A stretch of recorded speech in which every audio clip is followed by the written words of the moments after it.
Solution Camp er 48 timer, hvor studerende mødes og arbejder i tværfaglige grupper med udgangspunkt i en problemstilling, som er stillet af en virksomhed.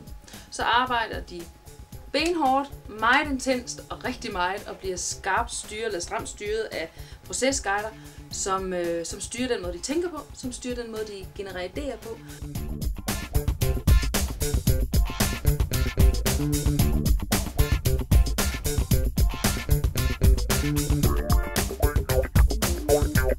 Fra hvornår starter kl. 2 til midnat har vi cirka nået det samme som måske en organisation eller en virksomhed, de har brugt rigtig mange uger eller måneder på.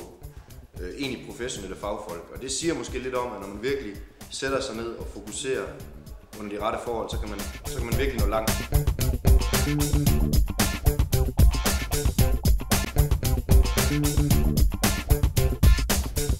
Det har været lidt over et døgn nu. Det har været et hårdt døgn, det har været et udfordrende døgn. Det har også været et sjovt døgn, som har lært os nogle fuldstændig nye groundbreaking teknikker inden for, hvordan man tænker, hvordan man får idéer, hvordan man kaster alt væk og fører det ud i det ekstreme, og så på en måde får en sammenhæng ud af det.